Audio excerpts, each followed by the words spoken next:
This was somebody they were going to stone to death. And this is somebody they caught in a certain act.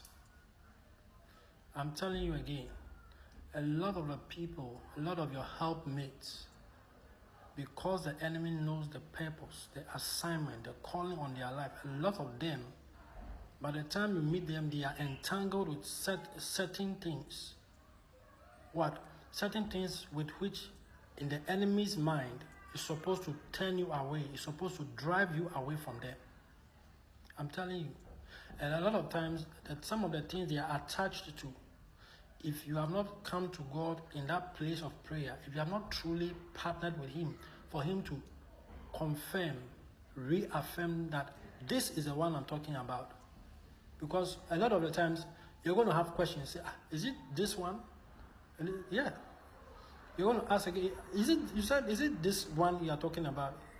And you need to be able to have that you need to be able to have those communication channels opened in the spirit, so that He can affirm, reaffirm, He can confirm several times. Like that is the person I'm talking about.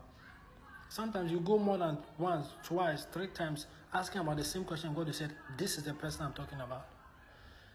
And a lot of times you understand that if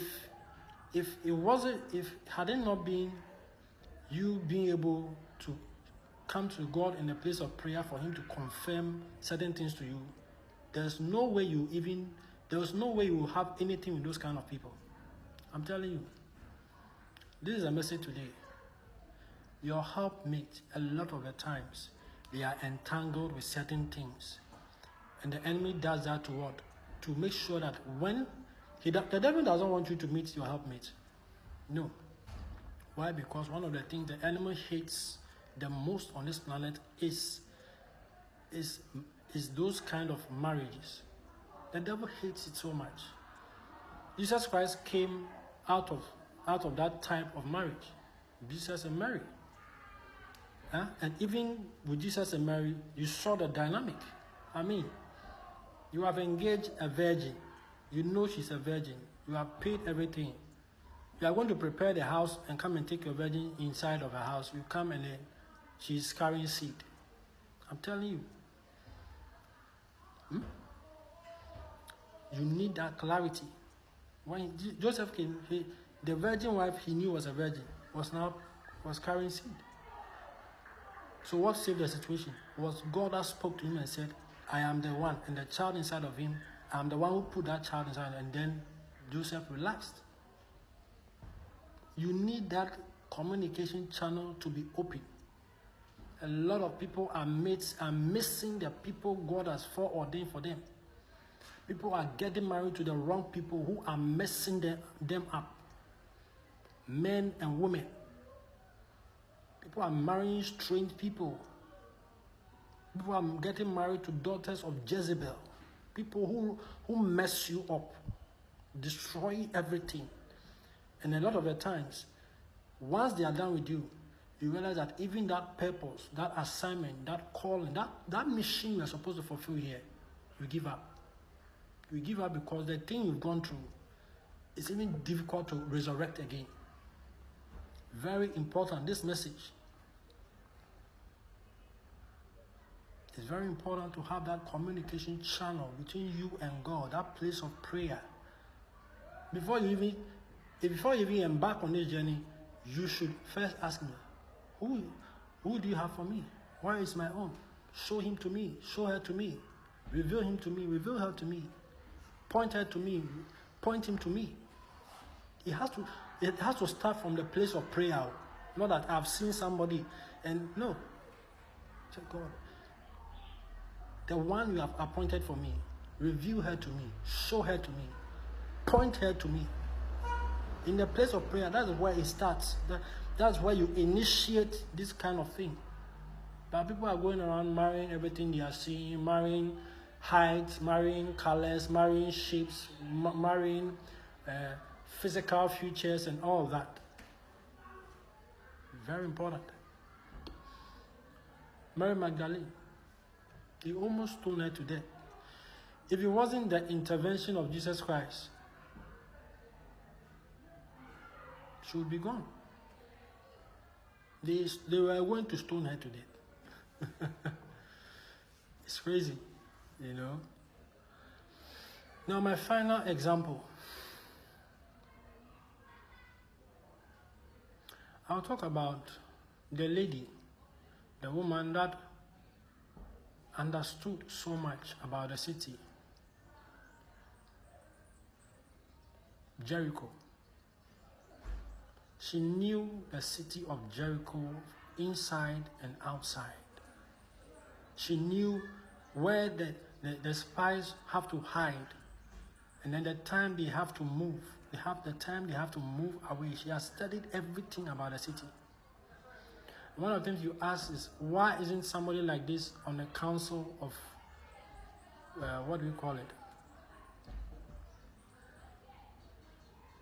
Of that place. So much information about the city. And you see, once again, you see a lot of intelligence, insight, in-depth, understanding. When that woman saw the Israelites, she knew they were going to lose against these Israelites. She knew. And if you ask yourself a question, why did the people in the city of Jericho shut the gates again? It was because they thought the walls, the mighty walls of Jericho would stand again. But this woman,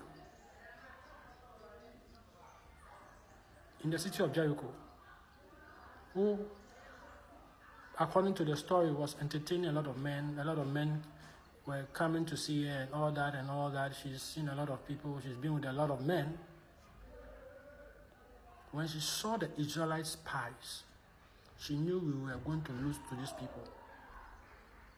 I'm telling you, with the level, her understanding, if she had been part of the city people or whatever, she could have convinced them to open their gates and ask the Israelites to take them as their slaves or subjects so that their lives could be preserved.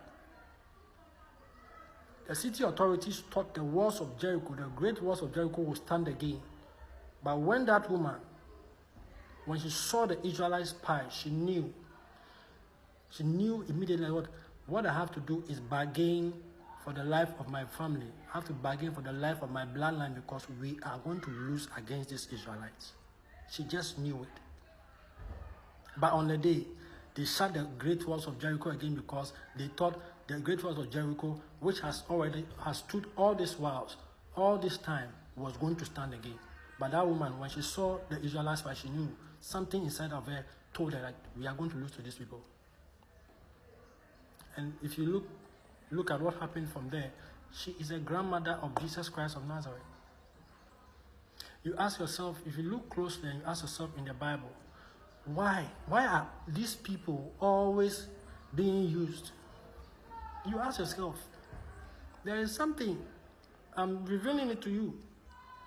I've mentioned 3 women and what they did, what they were part of, and what they were, some situations they were into or they were associated with. We can even talk about the woman by the well that Jesus Christ went and he said the woman should fetch him water, and that when she gets the water from Jesus, she will not be thirsty again. And Jesus even said that even the man you woke up from, that man you are with, even that one is not your husband. You saw what he was associated with. But it was that woman who went around into the whole city, telling them that she has met. I'm telling you something. I want you to wake up. There are a lot of things people have been told and people are following. There are a lot of narratives people are you've heard from your childhood, you are still following. No, it's time to wake up. People think when I go to prayer and I pray for this time, I pray for that time, I pray for this. No, it's not about you. It's about the will of God. You have to go to God and say, who do you have for me? Show me the one you want for me. Show me the one you have designed for me. With the understanding that God already knows who you are, understands you better than yourself. Thank you once again. This is the last part.